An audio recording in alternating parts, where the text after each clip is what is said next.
All right. So we're fulfilling Anya's fantasy of having a three-way with Tal Ruspoli right here, right now. Or is it Tal's fantasy? My fantasy of having a talk show and all of our fantasy of having a three-way. Maybe. Yeah. There you go. So and having a three-way talk show is just as good as it gets. It's like multiple fantasies being fulfilled at the same time. That's the best. And like many three-ways, this is going to be messy. Because we don't know who's hosting. It's going to be a simultaneous release three-way. Yes. Is that? Yes. Man, that's the pinnacle. Simultaneous orgasm, for sure. 3 very talkative people trying to get a word in. And no one's hosting. Should we rotate hosting? No. No. I'm an anarchist deep down, and I believe in no hierarchy. And I'm a conflicted anarchist, to be honest, because it's exactly for that reason. Because I think hierarchy does have a place in the universe. And in art specifically, and so I struggle with this daily. Well, can you have like fluid anarchy or fluid hierarchy? You know what I mean? The triple entendres. I'm not going to end here. No, but in the sense that like in tribal societies, there are hierarchies, but they're fluid. Like naturally selected too. Right. Like you might be like, obviously of the three of us, you're the most talented in aesthetics, music. And everybody knows that. Business probably. And so when there's a question, if we were all in a community together, when there's a business decision, we'd be like, well, what's Tal think? He knows, he's got all the Bitcoin. Like he made all these good investments. But if it's, going to be something that Anya's the best at, then it's, in other words, the hierarchy isn't set in stone. Yeah. That's right. The important thing. Or and someone it isn't, the group. it's applicable to different issues. There are different hierarchies. And the person malleable, that's the themselves word. doesn't appoint.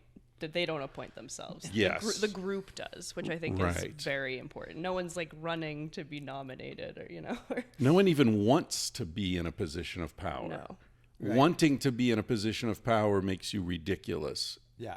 Influential militants, I think they called leaders in the anarchists during the anarchist movements in Spain during the Civil War. Because obviously you need decisions being made.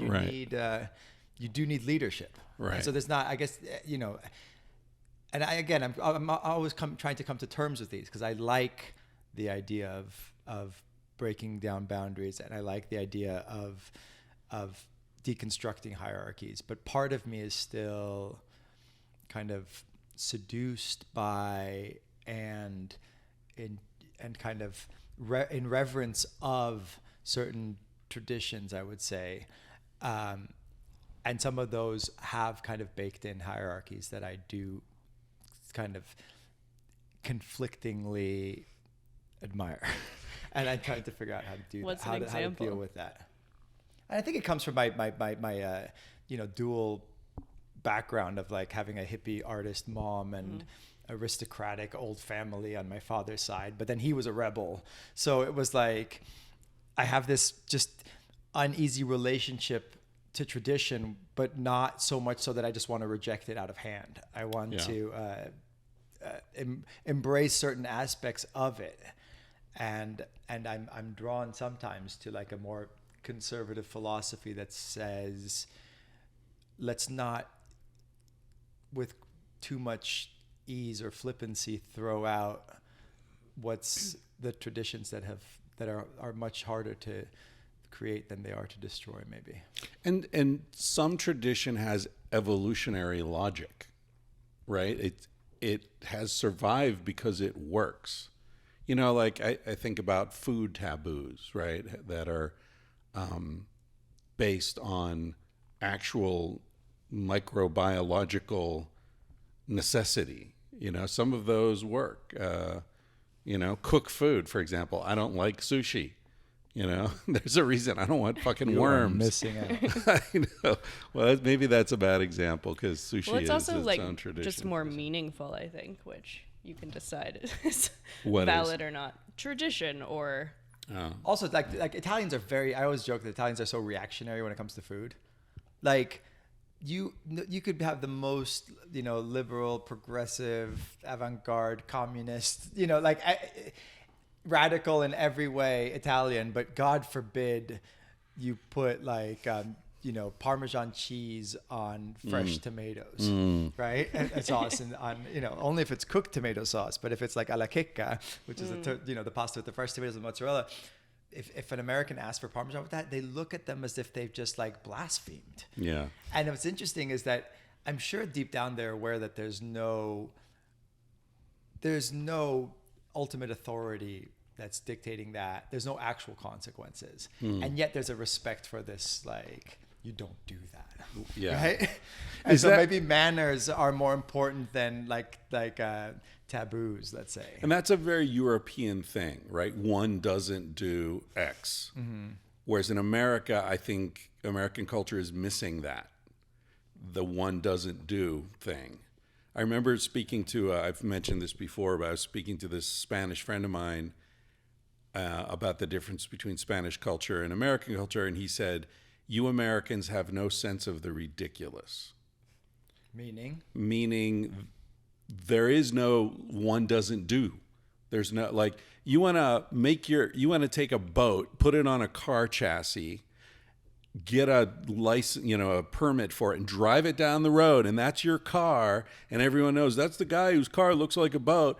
In America, that's like, fuck yeah, man, what the hell, And that's what I love about America. That's why I live here and not in Europe. Right, there's a freedom. And I have a boat in the desert, and it literally upsets my Italian cousin Claudia. Really? She's like, I don't like this boat in the desert thing. And until I convinced her that I actually take my boat out to the river and we use it, then she was okay. But she still, like, aesthetically, it bothered her. Right. The fact that there was a boat with no water. Right. And she, every time we talk, she's like, she would like be okay and like excited about my life here. But this one detail, she just kept harping on it. That's hilarious. And of course, I love the absurdity of it. Now, Heidegger has a big thing about the one, which is like, one does exactly what you're talking about. There's like a whole chapter on Being in Time about what the power of the one, which an authentic person is supposed to transcend but not ignore. So the really skillful person, and this goes for all domains, whether you're talking about carpentry or morality or music, has to have a deep kind of embodied understanding of what one does. And then recognize that is fundamentally ungrounded, and then be able to respond to the particular situation because of this kind of deep understanding that it's not grounded. So, the Italian, maybe there is, I can't think of one off the top of my head, but there might be a scenario in which you would be able to put the Parmesan cheese on the pasta. And the authentic person would be able to do that. Or like with manners, I used to remember hearing that my dad he was known for his great manners. And one of the reasons that he was so masterful at manners was the fact that he knew how to break the rules because he was aware of them. So like, you're not supposed to eat with the bread, sop up the food afterwards, right? And people kind of make class distinctions based on somebody doing that. But there's people who like trying to, the middle class thing to do is to use your fork with the bread and then eat it like that. So somehow you're avoiding the dirtiness of it. And that's even more tacky, right? So you have the uneducated person does it. Right. The bourgeois person doesn't do it because they are stuck in what one does rigidly.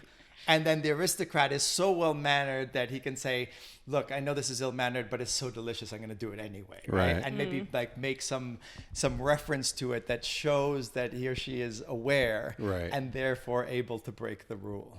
It reminds me of the research. And it's the same in jazz, I'm sure. And everything. Well, I mean, you learn your instrument and then you forget it, what you've learned, right? Exactly. But it reminds me of this research I may have mentioned to you about women being attracted to men who are more well-dressed. So they take the same men and they dress them in like a t-shirt and jeans and a suit and tie. And they flash these images before women. And it's the same 15 or 20 men, but just dressed differently.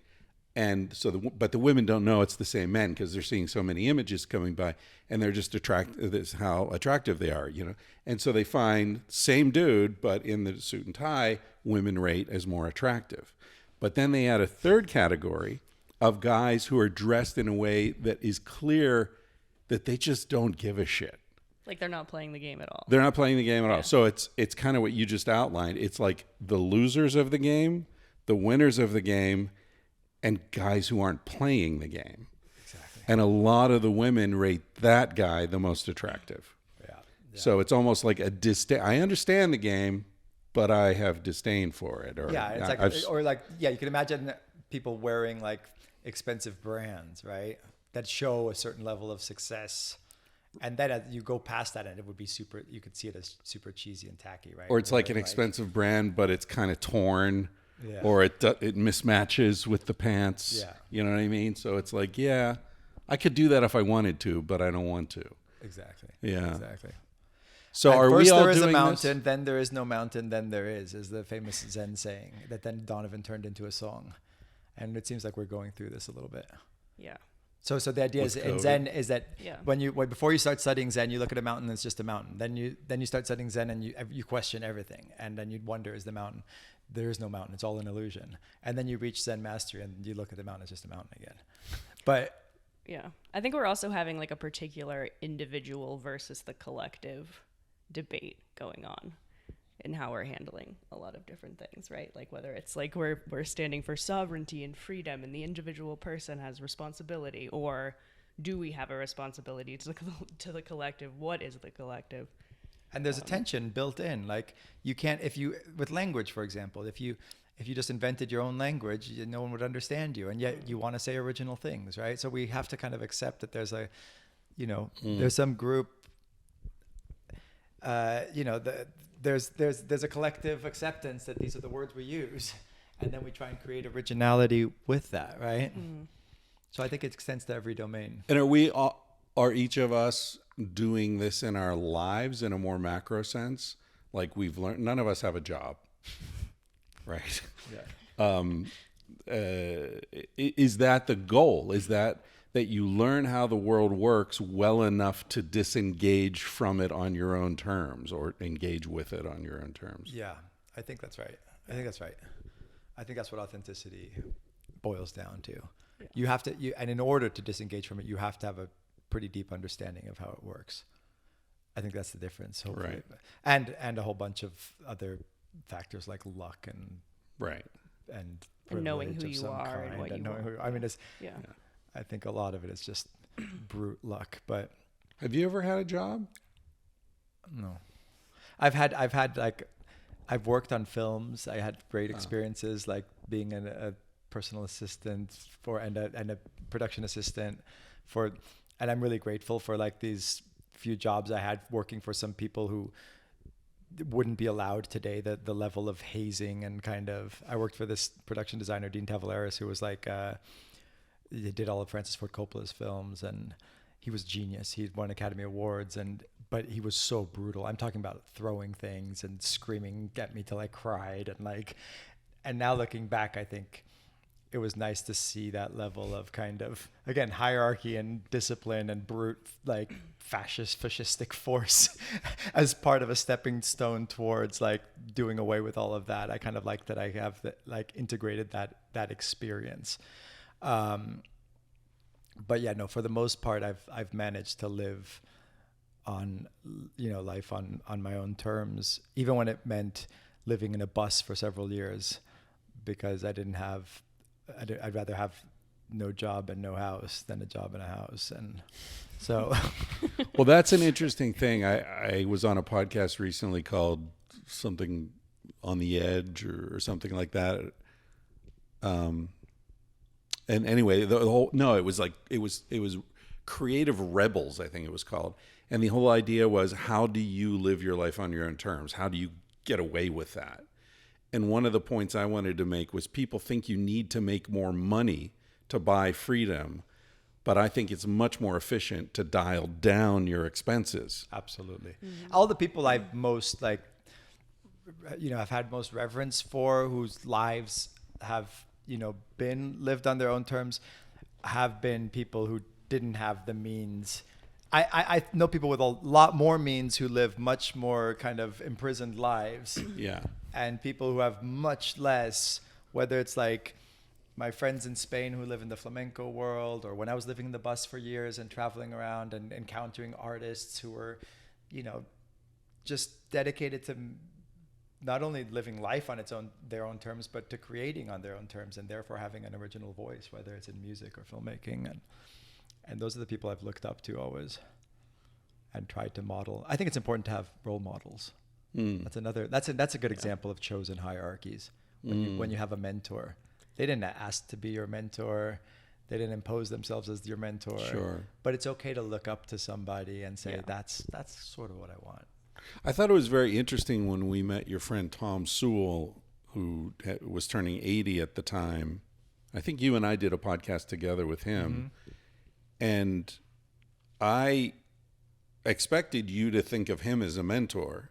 But what surprised me was he referred to you as a mentor. We were just like both mentors to each other, and it's lovely. That's the only situation where that's the case. He's definitely a mentor to me.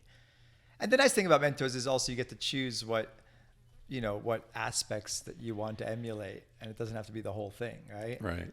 I read yesterday you become the thing you don't forgive in others. Or you are the thing you don't forgive in others. Yes, and that's why you don't forgive it. You're still pissed off about it. Total That's even better. Yeah. So let's talk about that. What do we not forgive in others? I don't know. I mean, I think it depends, obviously, personally. But isn't it? I feel like it's a Jung quote or something that, what we hate most in others is what we hate most in ourselves. Right. There's no question. When someone has a quality that really bothers you, look honestly, and you have that quality. Because if someone has a really bad quality and you don't have any of it, you'll just feel bad for the person. Right. Yeah. But when you have, and I think that's why narcissism bothers us so much in people. I was thinking about the fact that most pathologies, or most what do you call them? Not pathologies. When things that are in the DSM, Psychological disorders. Disorders. Most disorders, you would feel bad for the person who had it. You would feel sympathy and empathy, and you would not assign moral blame for it. But narcissistic personality disorder, we put 100% of the blame on the person who has it, and as if they could just get rid of it, and then we hate them, right? And I was thinking about the fact that I wonder if that's because we're all, closet narcissists. I know I am. So say the three of us with microphones in front of our faces. Yeah, exactly. With an audience. Not even so closeted. We're coming out of the closet. Don't hate us, please. Like we're being drawn right now. That's how narcissistic we are. This is probably a good moment to mention that this is up on my YouTube channel, Chris Ryan. If you want to watch us swatting flies and not just listen to us swatting flies. And it will also be on your YouTube channel. Yeah, correct? on the Being in the World podcast, which is youtube.com/Ruspoli, and also on Spotify and iTunes and stuff like that. Right. And we're co-releasing this on Anya Kaats' Millennials Guide to Saving the World as well. So just a full it's big just circle. everywhere. Yeah. You can listen to this 5 different times, watching it twice and listening 3. Yeah. But I thought I was thinking that the conversation was going to steer in a different direction. I like that you never know what's going to happen, but I read something yesterday that Confucius said that really kind of struck me as kind of reflecting this moment in my life in the last few months. And it's not often that I read a little quote meme type thing that strikes me this strongly, but this seemed so apropos, and I thought it could guide our conversation a bit. And it was, we all have 2 lives. The second one begins when we realize we only have one. And I love the paradox of that, and at the same time how profoundly true it is. And I've had these like crazy, tragic, in your face reminders of the fragility and finitude of human life recently. And what's been amazing is after the grief of like, you know, waking up and crying every morning and or driving and having to pull over and just being overwhelmed with like this sadness, I'm discovering that with this kind of not only conscious but unconscious like reminder of the possibility of death comes this kind of burst of creativity. And I think that we can fall into a place of thinking that oh, you got plenty of time to do everything. And again, this isn't conscious thought necessarily. It's more of a posture and a feeling that's deep-seated and unspoken, that you've got plenty of time, so you might as well, you know, you don't have to do things right away.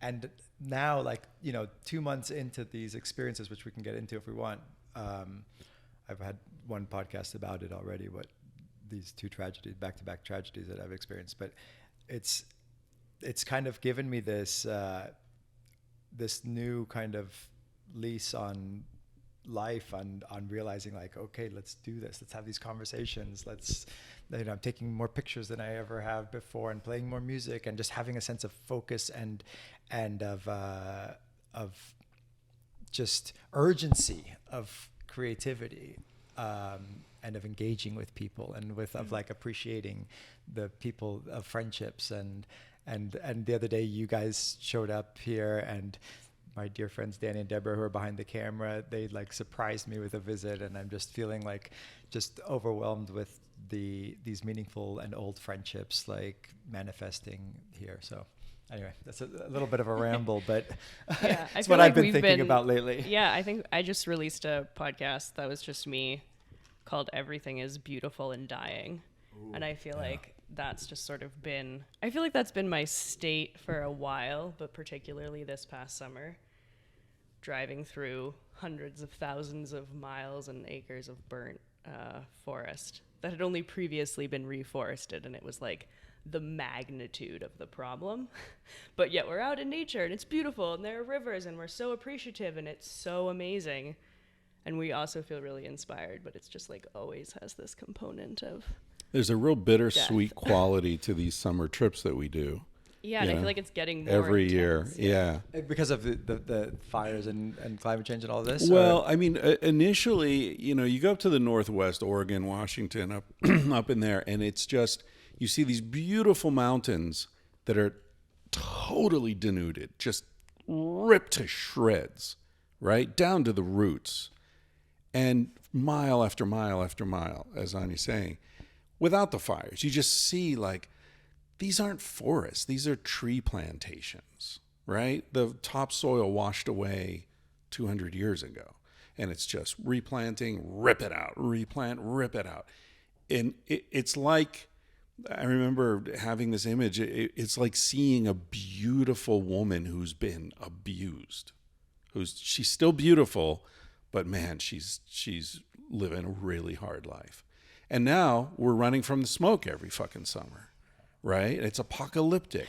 And you're checking on your phone the smoke map app. And like, where should we flee to now? You know, our eyes are burning. It's hard to breathe. It's fucking crazy. My friend Jeff Frost, who's a great filmmaker and photographer, and he's been living on my boat here in the desert.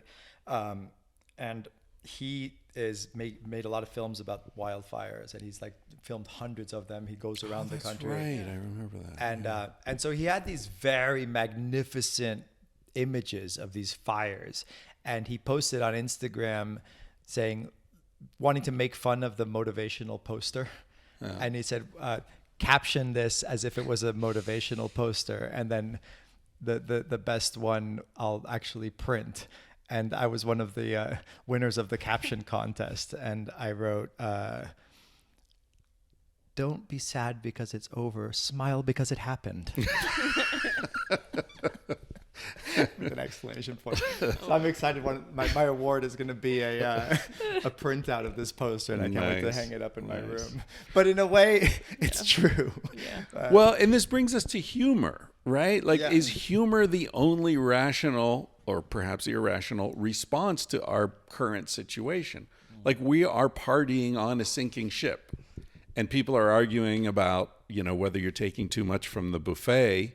Right. But the fucking ship is going. Like, you've got performative recycling in your kitchen. I mean, that sort of captures the moment, It's like a plastic here, glass here, organics and then here. it all goes in the dumpster because we haven't figured out how to get the actual recycling done. I feel embarrassed about this, but Well, it's it difficult. said, where should this things go? I said, actually, it's performative. Yeah. But isn't almost all recycling is performative at this point? Because China stopped taking our recycling. So it all just goes to the dump anyway. But they're keeping the infrastructure going because they're hoping they're going to find a way to recycle plastics. So what's happening in my kitchen is actually happening. It's happening everywhere. Yeah.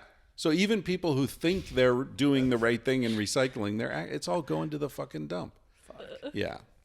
It reminds me, what was it, Edward Abbey that talked about, like, don't get mad at me for littering on the road is the litter. Yeah. Yeah. Which is interesting. People react very negatively to that. I know. Well, I get it, but it is. And I did too. Yeah. It's in one of his novels. He throws a beer can out the window, and he says, and he's an environmentalist, and he sort of started Earth First. You probably heard of them. Mm-hmm. And he's like, yeah, I know that seems strange, but the beer can's not the litter. The road's the litter. Wow.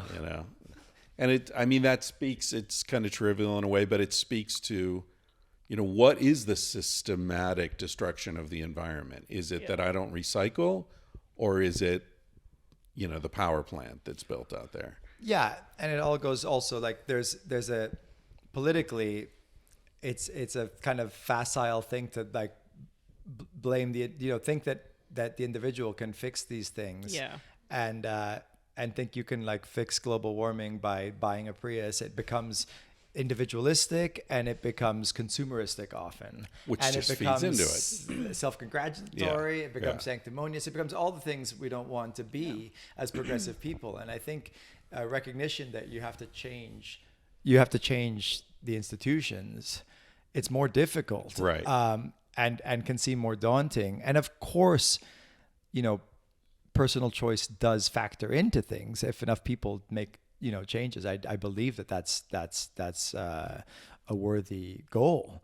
But if it's the only one, it's really hopeless, I think. Well, when that point was really driven home to me when I learned that the Partnership for a Clean America or whatever, I don't know if you remember, there was an ad campaign shortly after the first Earth Day in like the early 70s. There was this very moving ad campaign where you see this American Indian in a canoe going down a river, and it's like this beautiful, very classic American scene. And then you see all this plastic shit in the river, and you see that he's in the, industrial, and this tear comes down his eye, runs down his cheek, and then it says, do your part to clean up America or something like that. First of all, he wasn't Indian, he was Italian, the actor. Secondly, that ad campaign was paid for by plastic manufacturers. So the whole idea was to displace responsibility from the institutions, from the structures that are destroying the environment, to the individuals. You do your part. Do your part. Don't look at us, right? Don't look at, eat organic food. Don't talk about the shit that we're pumping into the air and the river. Yeah. And yet there is cause for optimism in the sense that in the 70s, rivers were regularly catching fire, right? Yeah. And they were just really disgusting. And then there was an environmental movement that did manage to get, institutional change enacted, and Environmental Protection Agency and all of that. And, that was coincided with Earth Day, and people, I think people organizing and showing that things matter to them en masse is essential. And part of that probably is people changing their daily habits and making those, because one thing certainly doesn't change anything is just having an opinion. That's the problem with social media activism, right? It's like everybody just says what they think sounds good to signal to their group that they have the right, opinions. Yeah. And that just does nothing, right? Yeah. Then you have probably the next stage up is actually doing things, whether it's, eating consciously and, whether that's you're eating, organically sourced, humanely treated meat, or you choose vegetarianism, whatever it is that you think is the way the world should be. I think there is a difference between acting your beliefs and just having beliefs. I think that we should, and then I think the most actually effective thing is to organize, probably, right? As groups and demanding change, right?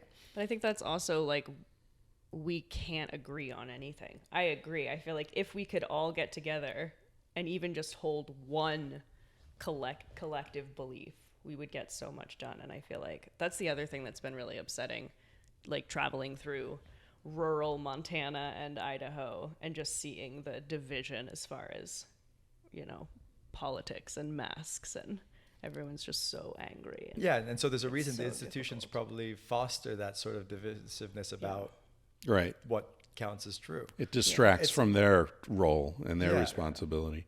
Yeah. When you were talking, it reminded me of religion and how we live in this time where religions are sort of collapsing, and at least in our part of the world.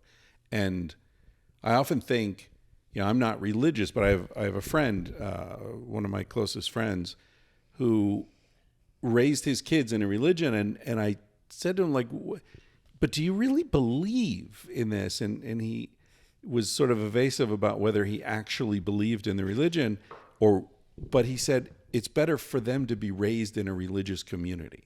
It's better for them to be raised among these people who have shared beliefs.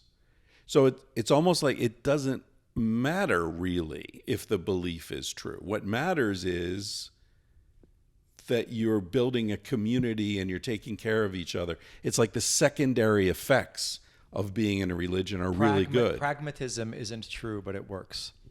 For example. Right, exactly. Meta-pragmatism. Yeah.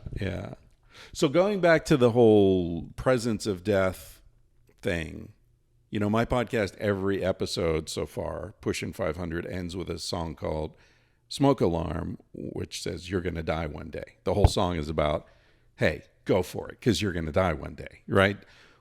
Don't worry about what people think about you. Don't worry what you should have said, what you're going to say. Just go for it. And I think that there's an element in modern society, I wonder if you guys agree with this, that distracts us from our own mortality so that we will undervalue our time and sell it at a cheaper price because we think we have plenty of it. Good. Yeah. Does that resonate with you guys? I mean, how can you sell your time for $12 an hour unless you think you've got so much of it? Or you have no choice. Or you have no other but, options. Create the desperation to where there is no other option. Yeah. Yeah. But I remember reading Castaneda. Don Juan talks about how death should always hover over your shoulder. So I think there's a parallel between the death hovering and the groundlessness of existence that we were talking about earlier. There are these two features of existence. It's the fact that it will end and the fact that there's no ultimate foundation for it, which allow for a certain freedom, right?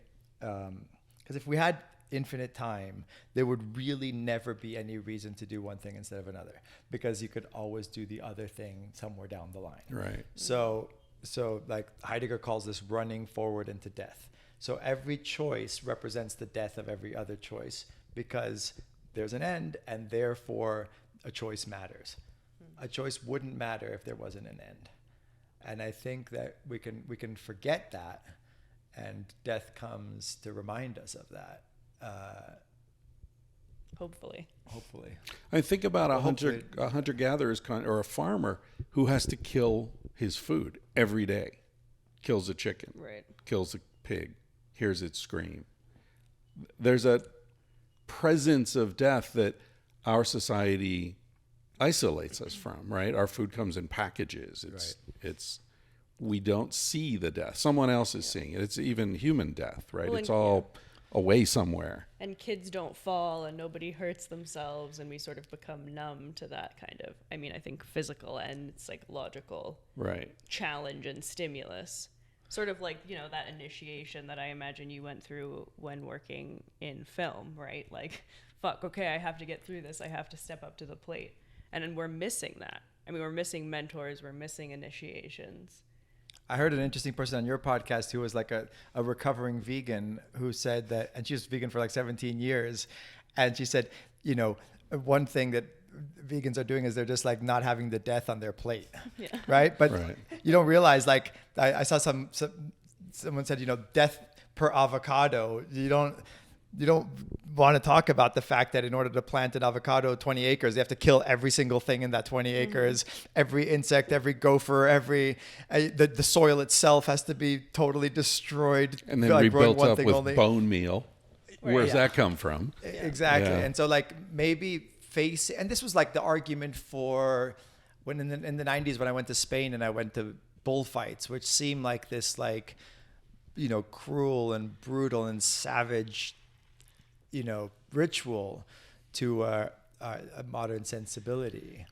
But the argument for it was let's not like shy away from the violence and brutality of life. Let's face it. And maybe, often people would say, how can you possibly go to a bullfight or, eating meat every day? And like, and then you say, oh, well, it's giving me nutrition. I don't want to defend it. Like, I do think there's a cruelty that is no longer appropriate in our age. And I think that seeing the end of bullfighting is probably a good thing. That said, I think we have to acknowledge that we are sweeping death under the rug over and over again, and there's got to be consequences to that because it's not really going away. It's just like our relationship to it is being Right. And maybe some of that meaning that does come from facing mortality is lost when we don't face it, right? And also the thing with the bullfighting, what I've thought is, would I rather be the bull in the ring who's suffering 15 minutes of torture essentially, but had an amazing life beforehand? Because those bulls aren't in stalls. Those bulls are in fields, big fields. They're running there because they want them to be as strong and wild as possible. Or you've got, 99.99999% of cattle are in fucking feedlots. Yeah. So there's something, a reflection of human life as well. Like, do you want to be removed, protected, and yet have a life that's hardly worth living? Or do you want to have a crazy, wild life and maybe end in some pain, but in a glorious kind of way? I mean, what is it to die? It's an hour? At most, and many cases, not even an instant. Yeah. It's I've thought about this with Tom Sewell. Like his brother got cancer and he decided not to have any treatment and just stay home and he said, yeah, just lovely life and just got medicine to deal with the pain, and then he like people hung out together when they knew it was over, and he died in front of his friends. And like it was, when you compare that to like I had another friend die like last year who was like treatment after treatment and just miserable in hospitals and just like, and get to live a little longer, and for what, like, but yeah. And again, like luck has so much to do with it though. Like there are people who get to live these long lives, and then my grandfather was my father's father was 90 years old and just ready to die, and invited his sons over to be with him, and he had like some caviar and some champagne and sitting in his chair, and he just died knowing that it was time. Just closed his eyes, and like that's just amazing, And then my grandfather on my mother's side was only 60 and had got cancer and had to do all these treatments, and it's just luck. Does that fuck with you at all? That reality? Well, it's luck, but there are choices within the luck, right? You get dealt a hand, but then you choose how to play it. Yeah.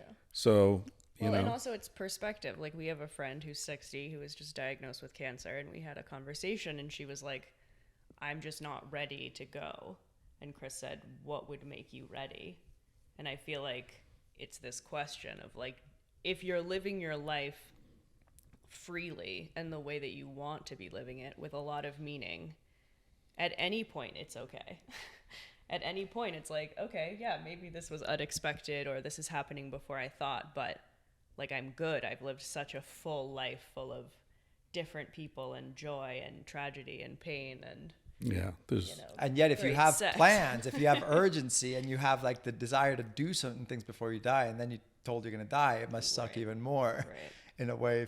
Or it just makes you, I guess a lot of people who are diagnosed with terminal illness, you do hear often that it just gives them a sense of the profound meaning of the time that they have. It's weird, right? It's paradoxical that people who are often people who often they need to comfort the people around them more than themselves, and then they need to and then they feel more alive and more full of life and meaning than they ever have before once they get over the initial shock and they've accepted it. I think death is ever present in our relationship because of the age difference. We talk about that a lot. Like if we're still together 10, 20 years from now, I'm an old man if I'm alive. Yeah. So we talk about that a lot. Like, oh, how are we going to handle that? Like, what are the provisions for that? In Crestone, we both went and registered for the what's it called, the End of Life Project. They do open air cremations if you're a resident of the town. Really? Yeah, and you pay like $25, and you sort of sign these forms, and one of the things that was interesting is on the form, it said choose, because they make these little brass plaques that they put out on the pyre in the desert where they burn the bodies, with the date of birth, date of death, and a little symbol and your name. And on the registration form, it was like, what do you want your symbol to be on your death plaque? Amazing. And it was like, wow, I have to like choose that right now. This little image that I draw on the paper is what's going to be on that plaque in a year, 20 years, who knows? And it really brought it home, I'm amazed that they do that in America. It's the only place in North America that has the permit. Guy. Yeah, I'm amazed it's even legal. That's incredible. Yeah, I had the guy on the podcast who started it, Paul Kloppenberg. Really interesting. When my father died, I went to Italy and I arrived like 2 hours after he died. And now I'm grateful because I don't think I wanted to see him dying. The rest of other family members were there with him. And then, so I arrived, I got off the plane. I knew he was really sick. So when they said, just fly, I had like just a tiny little bag, like this, like one of those bowling ball bags or something. And I just threw a couple t-shirts and I jumped in. And it was really interesting. I went through the Rome airport and I just kind of walked with like kind of purpose and urgency and severity on my face with this bag. And I got outside and I got a tap on the shoulder. A guy showed me a badge, said, open the bag. Like this had never happened before. Because you were looking nervous. Like I was looking nervous. I was alone. Yeah. I had no checked baggage. Right. I was walking quickly and I'd passed through customs and everything. And it showed me how amazing it is that how much they're paying attention to for certain things, for, drug trafficking and stuff like that. So I explained, no, my father just died. And that's why I'm here. And he said, sorry, and let me go. And I went there and we get to the hospital and he'd been moved to the, morgue part of the hospital. And they said, okay, do you want to see him? And I was like, I'd never seen a dead body. And I was like terrified because I'm also very queasy, like I can get lightheaded from stubbing my toe or seeing blood. And I was like, am I really going to like go and look at this person who I just loved more than anybody on earth and just see their dead body? Like, can I handle this, And I went in, and after getting over the initial kind of shock and nervousness, I found it so beautiful. And I was like, the body that had been so full of life now looked ancient and kind of like a temple to this like existence. And then the next day there was going to be the funeral, or there's a part in Italy where they keep the casket open. But they weren't going to do that because he had little kids. I had a little brother and sister who were just 7 and 10. So they said, we're not going to have the open casket. And I was super bummed. Like I wanted to like spend more time with this body, right? And it was just like I had this weird like fascination and attraction to it, and like wanting to just like hang out with it. And I suddenly understood why they do this in various cultures. And in Ireland, I think they have the body out and everybody drinks and hangs out with it like all night. And I don't know. We have this, I think, built-in need to face this, and the culture is doing a lot to like kind of take away that difficulty, and I think it's at an expense, right? My grandmother died when I was 8, and they had an open casket, and everyone like went in a line and went up to like observe the body, and I was behind my mother and father, and they both bent over and kissed her on the lips. And then I came up and I just like, that's what you're supposed to do, I guess. I kissed my dead grandmother on the lips. Wow. When I was 8. Yeah. And did it leave a powerful impression on you? You were traumatized. I think so. It explains all of your neuroses now. No, But I think it's I'm also- really into dead old ladies. Oh God. You had to go there, Chris. Come on. It was slow and over the plate, you know? I had to take a swing. Yeah. Well, I think it's also like the context of how it's presented, right? I mean, I do think there is a version of that that's like, you know, make up the dead person and all this ridiculousness and sort of treat it as like, oh, there's, you know, they're not really dead. They're, you know, they look pretty. Like death is there, but it's not super present, I guess. Right. Versus like, you know, this person like being in a morgue or, I don't know. I just different from your grandmother experience, which I imagine was sort of like. It was so weird. And so many and flowers. performative, yeah. So I still associate that strong sense of smell of flowers with death, which is weird. You know, like that's not a great. And of course, there's So strange. So joking aside, the relationship between sex and death is interesting, right? Because they're like the two opposing forces in Freud, right? You've got like the death drive on one and the sex drive and the eros and thanatos, is it? Yeah. It's interesting that they're on the same continuum, right? And maybe on the opposite ends, but we also, you know, bring them together. Yeah, I think you and I were talking about this in the kitchen last night. The sense that eroticism is life. It's an expression of life itself. Yeah. And I was starting to say something about there are these stories about old folks' homes, and like it's a hotbed of STD transmission because there's like one dude for every 15 or 20 women, and he's banging everybody. Because men die earlier. Oh, I didn't know that. On average, yeah. Significantly. So old folks' homes usually have a high ratio of a lot of women, right. Good to know. And right. Something to look forward to. if you make it. If you make it, exactly. and so what I've read is, you know, the interpretation of that is the lucky old dude who makes it through, you know, has like 15 women that he's running around, and that's why there are all these STDs. But I'm thinking it's not lucky. The guy who makes it through is the horny dude because he's full of life energy. Oh, yeah. Right? So it's not just like, oh, he happened to make it. So no, it's the guy who made it is the guy who's riding that wave of erotic energy through his life. He makes it into his 80s. So one of Tom Sewell's mentors in Hawaii was this guy, Rubach, and he was 100 when I met him. And he had been in this amazing open marriage for like 70 years. And he and his wife used to like have, you know, sex parties and everything. And he was just like all about his libido, you know? And when you asked him what's the secret to living to be 100, he said, libido. It's all about the libido, you know? And that is exactly agreeing with what you're saying. And then I went back the next year because I go try and go once a year or two to visit Tom. And I said, how's Rubach? He's like, oh, he's dying. He's 101. He's got a beautiful, you know, hospice care in this beautiful wooden house on Maui, and we're gonna go see him.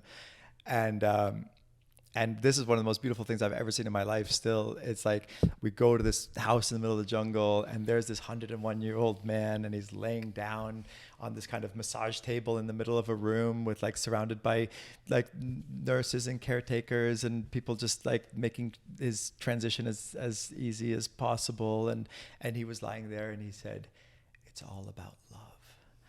And I was like, he made that move from libido to love in these last few months of his life from age 100 to 101. And obviously that probably is the final step. And maybe we don't have to wait forever, or we can build the love into the eros. But I think, I don't know, I just love that kind of arc that I witnessed. Yeah. Yeah, it's interesting to think about, like, instead of birth being at the opposite end of the spectrum from death, that it's like sex or creation. That's sort of like, if we're not sort of moving forward and creating things and being inspired, that is a sort of death. Yeah. What did Dylan, if you're not busy living, you're busy dying. Yeah. But you're going to be busy with something. Yeah. Yeah, and that's a much worse death, I think, than death itself. Just the fade. To be, dead but living. Yeah. Zombies. Well, why are zombies so in our consciousness? Not mine particularly, but the public consciousness. It's a nonsensical concept. The living dead. These dead things walking around, like that TV show that was like this huge show. They're already dead, but you're killing them? Like what? And like sometimes it's just Do you like have a theory on what this says about the collective unconscious? I feel like it's what Anya's saying. It's like, so those cattle, right, at Kalschwitz are the living dead, and we eat them, and we are what we eat. So many people are living dead. They just get up, they do their thing, they go home, they pay the bill, they're just going through the fucking motions. Mm-hmm. So I feel like, that's, I harp on this kind of shit all the time. And what are your thoughts on suicide? When I was in graduate school, I applied for a job as a suicide hotline operator, counselor, or whatever, in San Francisco. And I went through the different stages of the interview, and then I had the last interview with like the director. And I'm sitting across from his desk, and he says, "So, okay, you're in graduate school. I see you've done this course and that course, and you've been around, and you're older than most of the people who come in here, and everything looks fine. I just have one last question for you. Do you think suicide is ever the right move?"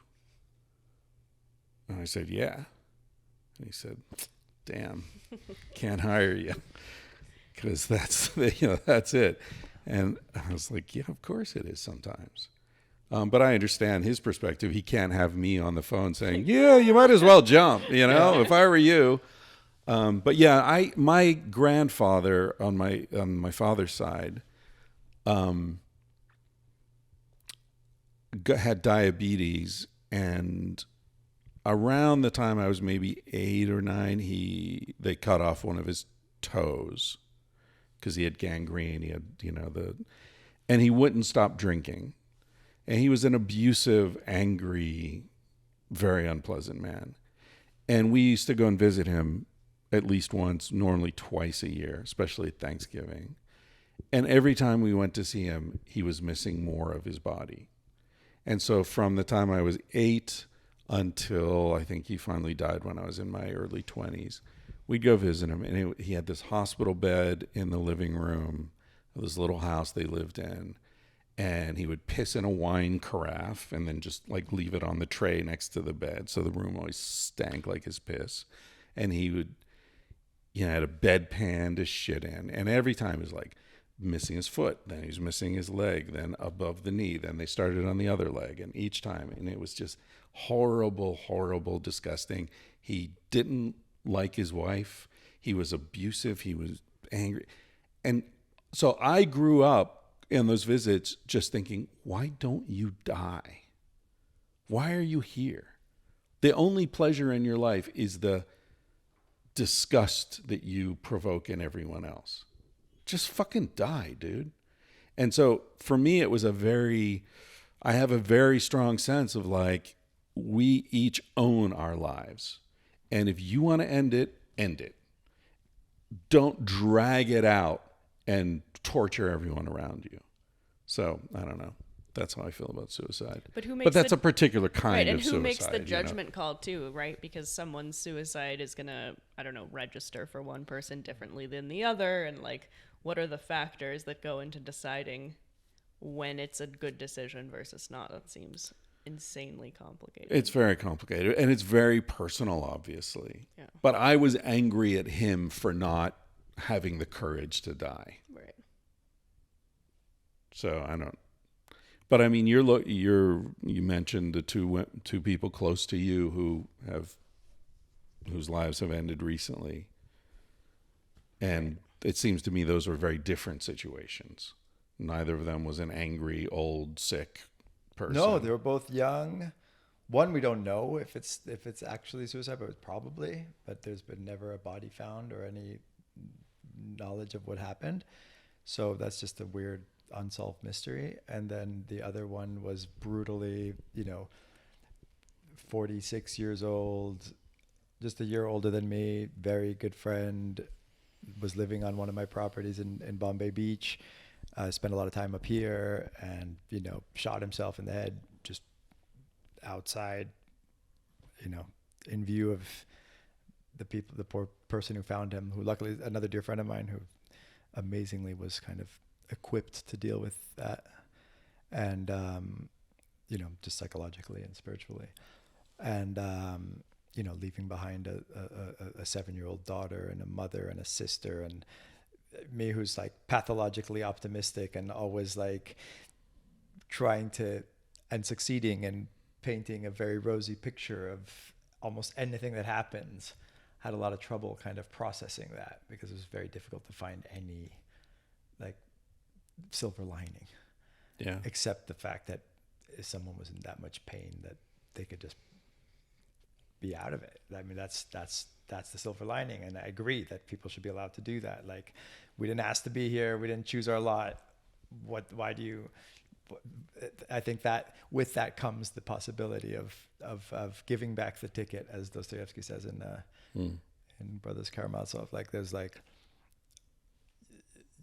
you've been admitted to this show that I don't think you sign up for an obligation to be in it. I think that everyone should have the option to check out, and they should be able to do it in a way that's as dignified and painless as possible. I think that we treat our animals better than we treat each other in this regard. Like, the fact that, you can't imagine a dog with a great life, free from unnecessary suffering and seeing wonderful things and having love and affection. And then when the dog gets sick, you say, okay, that's it. Like, why would I make you just have like endless pain now? Yeah. Like, you've had a great life. And I think, obviously we have a sense of the sanctity of human experience that goes above and beyond that of animals. And maybe that's, I can see the logic behind that. And of course, if maybe in a scenario where it was too easy to do, people would do it even if they didn't want to, because they felt pressured by their family. I think these are all real considerations that need to be taken in. But philosophically, fundamentally, I think we should all have the option.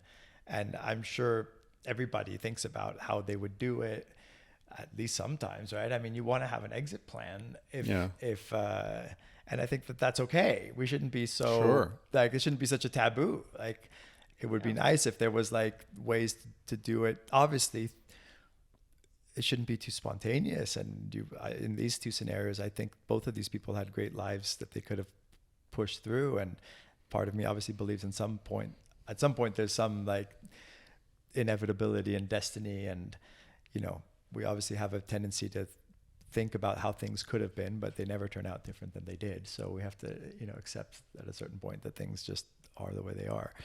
But insofar as we might have choices in our own lives and in the lives of our culture, I think that we should build in a certain mechanism for exiting by your own will. I think it makes sense. Like, I certainly don't want to have a horrible end of my existence. I think about like if I was diagnosed with something terrible or like life became unbearable, I would certainly want to have the option of doing it in a way that's my own choice, and hopefully with a little bit of, pleasure at the end of like the right drug combination that makes you go out peacefully. And Right. I know someone a veterinarian who euthanizes animals often. what do you call a veterinarian who only knows how to deal with one species and only can fix half their problems? A doctor. Oh, Go on. Yeah, well, she euthanizes animals, and she had a pact with her mother that she would euthanize her mother when the time came. Her mother had Alzheimer's. Right, I hope I have somebody like that. Yeah. Yeah. Well, and it's also like, how do the lack of options for sort of a dignified death provoke situations where people have to do it in a way that is inevitably going to hurt others or shock others? There's not like, you can't go to a place and say, okay, or you can't go to your friends because they're going to judge you. And so what are you supposed to do? Yeah, exactly. Like, can you imagine if someone was like, no, seriously, this is what I need to do, to their group of friends and family? Of course they would all say, no, you're ridiculous. I'm not listening to you. You're wrong because of me and because I'm here, and you can't do this to me. Right. And yeah, I've never thought about that, but I feel like obviously our lack of acceptance and our shaming or pathologizing of the thing, like sex, it doesn't make it go away. It just makes it be expressed in less intentional, unconscious, dangerous, and hurtful ways. Often while drunk. Right. Yeah. The thing about suicide that I find confusing is that for me, there's an element of anger. I mean, I described the anger I felt at my grandfather for not dying, but I think like when Anthony Bourdain killed himself, I was pissed, like affronted. Yes. And I think a lot of people felt that. And so what do you think that said about, obviously it has nothing to do with Anthony Bourdain, it has something to do with you. What did it tell you about yourself? It tells me I felt affection for him, even though I didn't know him personally. But I think a lot of people felt like he was a knowable guy through the TV set, Well, and the circumstance of it too, right? Yeah, the kid and the stupidity of it. It's like, oh, your girlfriend's fucking someone else, like, and you're gonna kill yourself over that, dude? How old are you? Like, grow the fuck up, grow a pair. So there was that, and like, you got the best life in the world. You got the best life. You got all this money, all this fame, all the whatever you want, and you can check out. You can just say, you know what? I quit the show. Too much stress. I'm gonna do jujitsu and paint. That's what he did, is he checked out. Well, no, but I mean, you can check out without.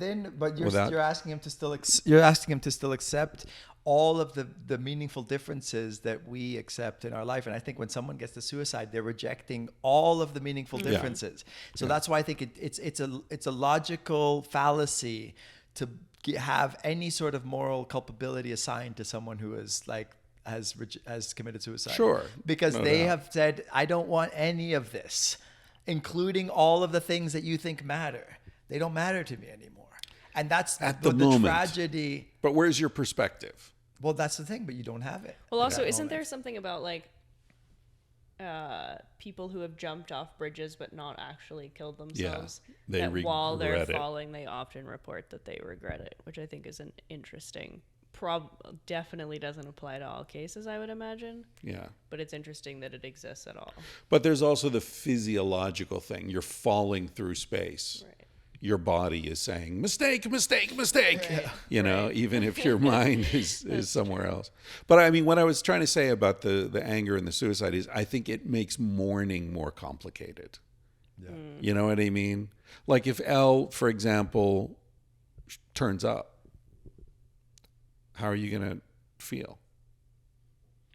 I mean, I think hopefully, there'll be some degree of like frustration and anger, but mostly relief, right? We hope, right? I think anger is a deeply kind of selfish emotion. Like it's always to do with you. I think there's a Buddhist saying that says if you take the selfishness out of anger, you get determination. So I think it's like jealousy. it's about you. The corollary statement is if you take the selfishness out of jealousy, you get admiration. So I think that feeling, it's always like making it about you if you're mad. Otherwise, I mean, the person's dead, so this makes no sense to be angry at them. They're not there anymore. Right, but but they've done something that inflicted makes pain. You angry. Well, You're the angry one. Right, but they've done something that's inflicted pain on you. Yeah. Right? I mean, don't we feel a sense of mutual responsibility for each other's feelings when we're in a relationship? Like, I'm not going to do something. Aren't you supposed to never say you make me feel? Aren't you supposed to assume responsibility for your own feelings?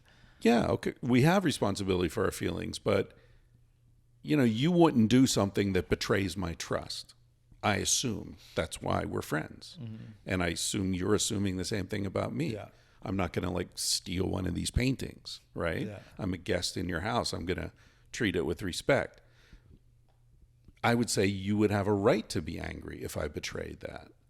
And so I feel like it's the same thing with feelings, that in a friendship you say, I open my heart to you because I trust that you'll treat me with kindness and consideration. So this is an argument for the more conservative view of this kind of the sanctity of human life that goes beyond a kind of scientific worldview of that's more deterministic and more saying, okay, we are just the products of our brain chemistry, genetics, experiences. You know, any sort of kind of logical scientific worldview would precludes that sort of responsibility that you're assigning. And I'm not saying it's not true. I do think that there's a deep argument to be made for us being responsible agents. It doesn't make any sense logically. It requires a leap of faith of some kind, and I think we should admit that, even if we're well. But as you said yesterday, neither does the opposite. Neither one makes sense logically. Yeah, well, but it makes less sense, I think, in a way. Well, it flies in the face of our experience. Our experience is of each other as responsible agents that have some sort of depth and responsibility that goes beyond the sum of our parts and our. Well, otherwise life causation. is meaningless. Yeah, of course, it probably is meaningless. Again, the science. What you accuse Dawkins of is as if we're all able to make a choice that goes against that. That's almost a religious point of view. No, but I am accusing Dawkins of, and this is meaningless to people who are listening to the podcast because they don't know what we're talking about. But we can fill them in. It's important. It's interesting. But Dawkins is saying other animals have no agency over their genetic programming, but humans do. Mm-hmm. I say that's a religious perspective, basically, that makes humans angelic. I go the opposite way. I say animals also have agency. Really? I say, of course. I mean, the Cartesian sort of view of animals is unthinking, or the behavioralist Skinnerist view of animals as calculating machines with no feelings, no consciousness. That's nonsense. I mean, I look at Gatsby, your cat. That animal has consciousness, even a sense of humor. You know, I mean, I think animals exhibit. We were talking yesterday about a sense of justice in primates. You know, that's experimentally demonstrated. I think there's a lot of consciousness, and I think it's a typically sort of mechanistic, insulting, what's the word, where you place everything's human. The only thing that matters is human. Human life is other life is just disposable. Right, and that's also the reason for the destruction of the planet, right, I think, because it extends to then other forms of life, like plants. Right, nothing matters except me and my consciousness. Yeah. But I don't know. It's a delicate balance. We keep coming back to individual versus collective. I feel responsibility. And I do feel and also you have a right to be angry is different than living your life as an angry person who never gets over shit. And maybe anger is the wrong word. Maybe it's disappointment. I have a friend who went missing, and I think often what if he turns up because he was an adventurer, and maybe the ultimate adventure is to disappear, right? but he's still alive somewhere, and he's got false passport, and it's like, dude, you hurt people who loved you.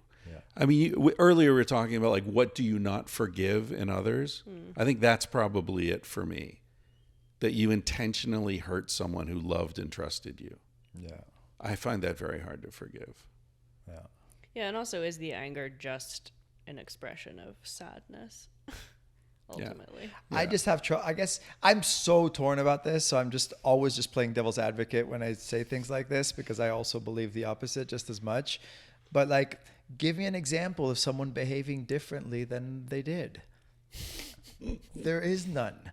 And how does someone not do what everything that their lives pointed them in that moment to do? But isn't that totally post hoc reasoning? I mean, it doesn't make sense. I'm just, again, like it's so easy to say like, oh, if my friend hadn't killed himself, and like, if he could just have done but like Robert Sapolsky has this, everyone should listen to this podcast. Again, just at least to have that point of view as something to think about and take seriously. He's, professor of neuroscience at Stanford, one of the smartest dudes in the world.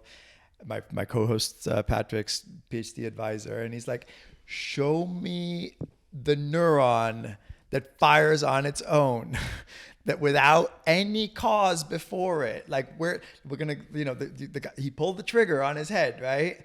And then we can show that there's the thing that sent the instruction to the impulse to pull the trigger, and then before that, there's the thought that gave birth to that thing, saying I want to kill myself because of this and this and that, and then before that, there's something that caused that. There always is a cause before it. There's no thing that has its own, that causes itself. It just doesn't make sense, the very concept. There's no coherent way to explain the idea of it not having some sort of thing that caused it before. It's like the very basis of our understanding of the world. Yeah, okay, but you can respond many different ways to the same stimulus. Maybe. Well, and also, like, what are you can. using I mean, that you had a for? certain amount of money, and you chose to spend it building this. You could have built other things. You could have bought land in Spain. You could have bought a sailboat. But what's like the purchase? Maybe. What's like? I emphatic maybe. But what's like the purpose of that awareness? Because I agree, that makes sense to me. But then what? Like, are we saying because there is no control, and because or everything's happening as a reaction to something else, what does that mean? Like, we don't react emotionally, or we shouldn't, or no I think that's just like, we should.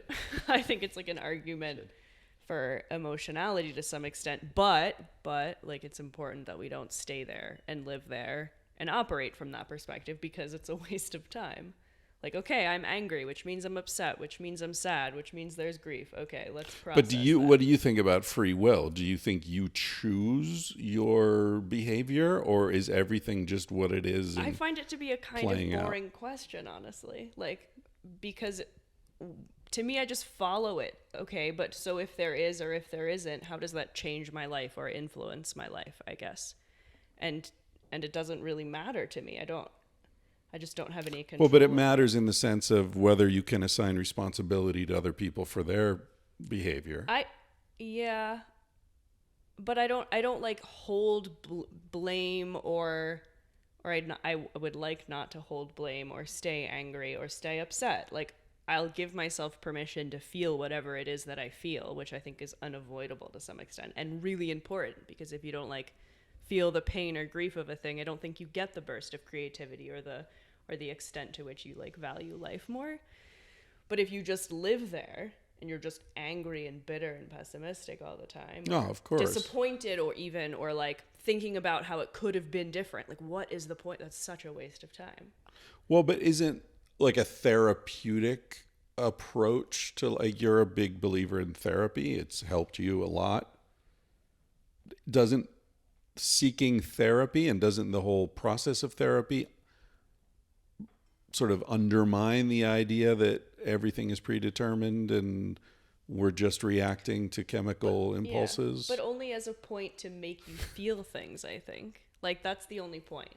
you not to stay there Yeah. or to it's just like, hey, you should deal with your shit so you can get on with your life. I just deep down have trouble I can assign some moral responsibility to people, but in these ultimate cases, like of somebody killing themselves, I really have trouble dwelling on the possibility of other things. It's so final, and it's so just is what it is. Yes. Well, retroactively, no. It's a ways. So insofar as assigning responsibility is helpful in making, you know, like holding you responsible. Let's say you took off with my photos in here.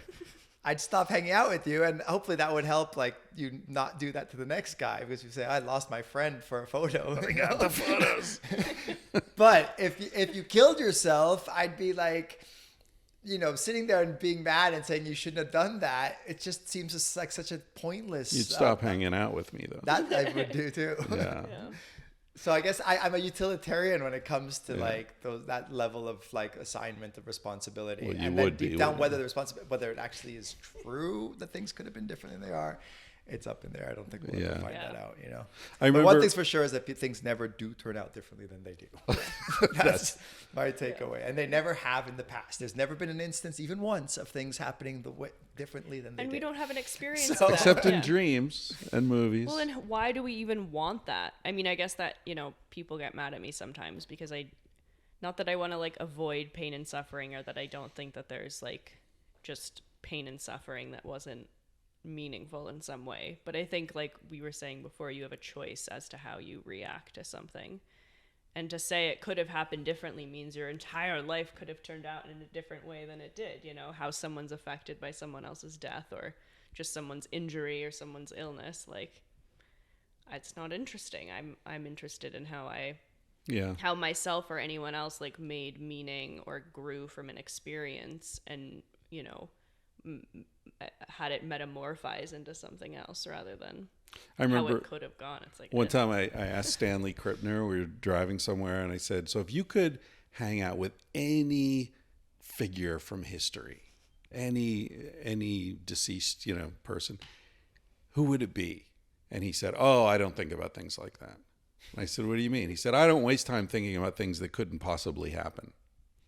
I was like, oh, okay, interesting answer. It's a good answer. Yeah. And then the other thing I was reminded of, while you guys were talking just now, was an interview I read with a lawyer who represented murderers. And he said, I can represent murderers because I can always forgive a murderer. I won't represent white-collar criminals because any of us could commit murder. And so I feel like I want to defend them because any one of us could find ourselves in that situation. Shit goes wrong, you freak out, whatever, someone's dead. But someone who plans and steals and, you know, does all, fuck them. They're guilty. Fuck them. But the murderers, I have compassion for them. Amazing. Yeah. Yeah. So counterintuitive. But makes a lot of sense, you know? Yeah. It's crazy. So why do you want to be a talk show host? What's the appeal of that?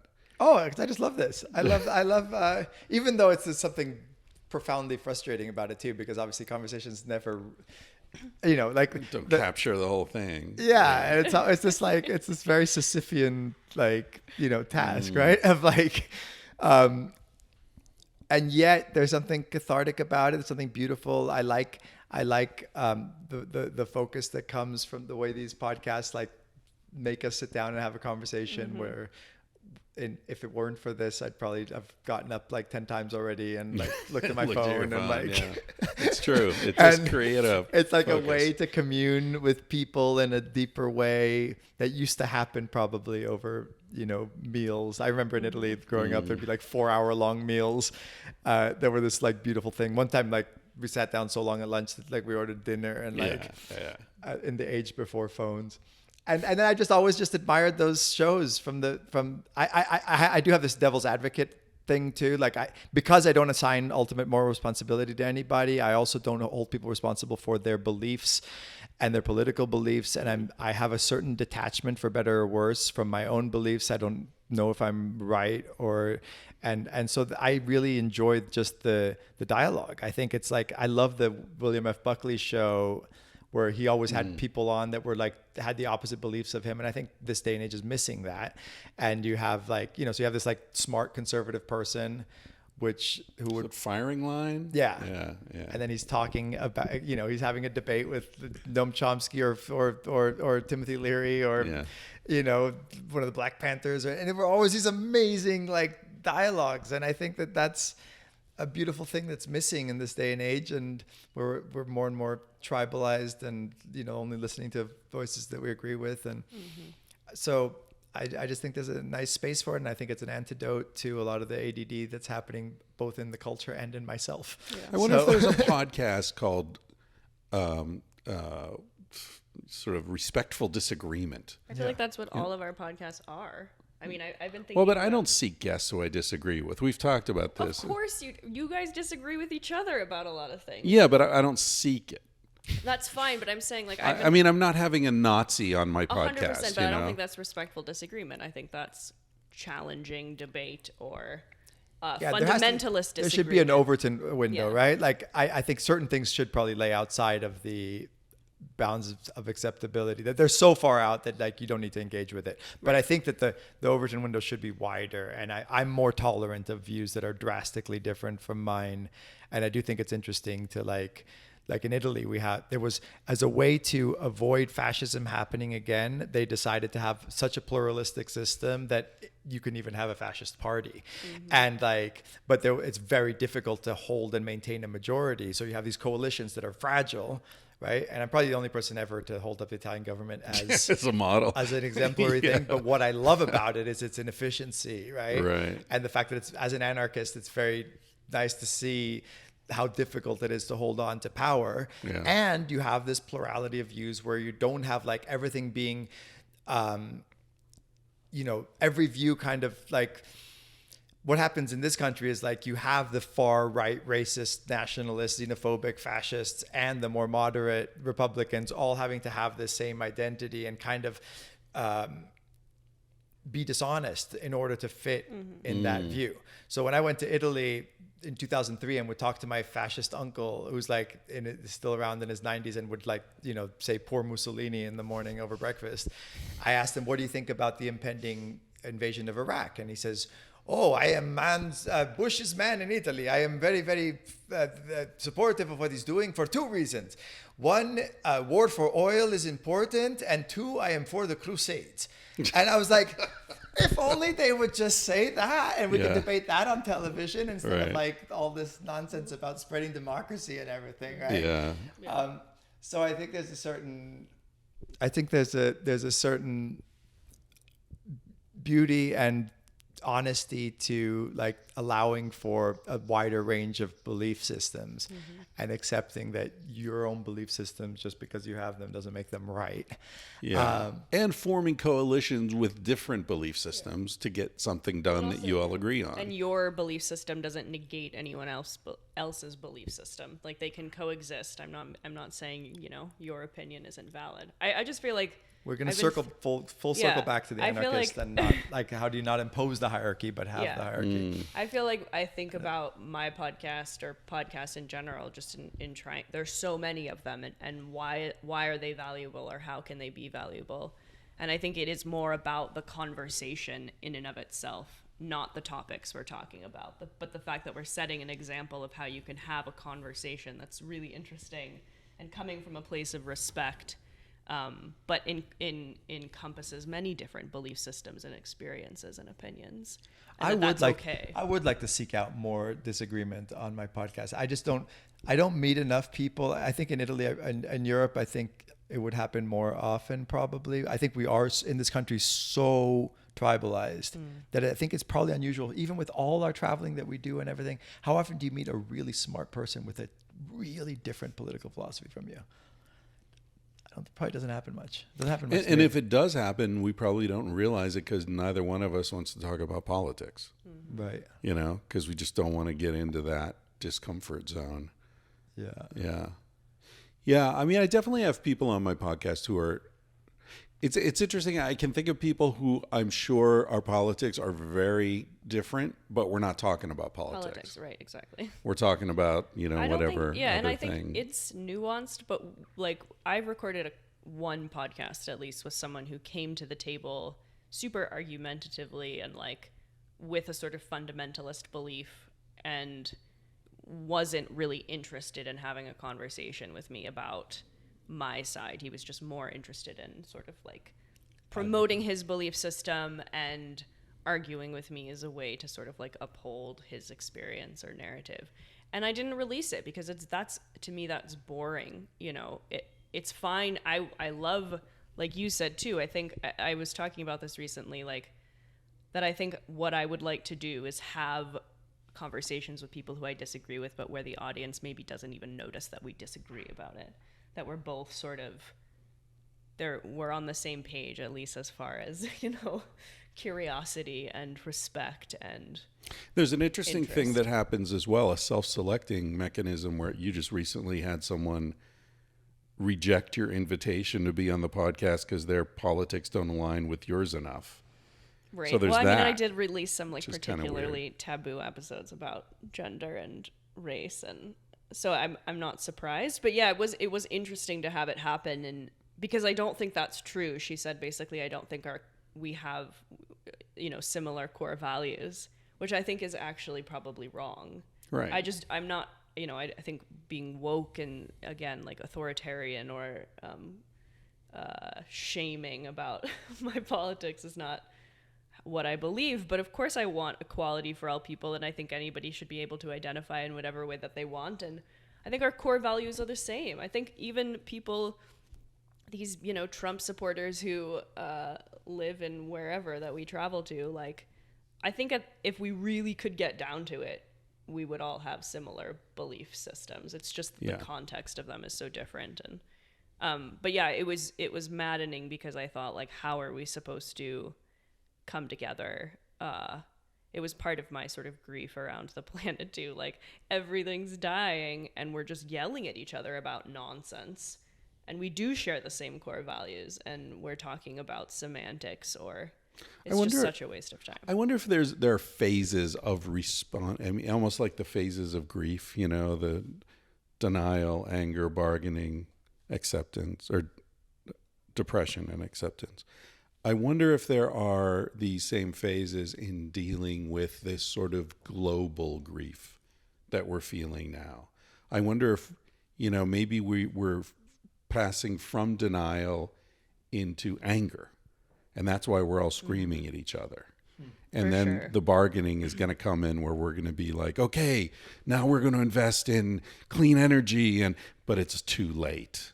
The methane bubbles are coming up in the Arctic and the ice caps are already going, and then we'll go into depression. I mean, I wonder if this screaming is just a phase. Well, I think it's also it's happening both collectively and personally for people. I think like the fact that all of this is going on, the fact that COVID is going on, is making people really desperate and examine their lives. And I feel like people are having their own personal dark nights of the soul while the collective is going through it, and it's an interesting mirror. Yeah, and I think there's always this sort of like, things could happen. An asteroid could strike the planet, or a volcano could blow up and destroy everything. But it's always so distant and abstract. And with COVID now, it's like, oh, whoa, that's not distant and abstract. Like, this is real. Right. The global economy shut down. It's crazy. Right. Yeah. Yeah. All right.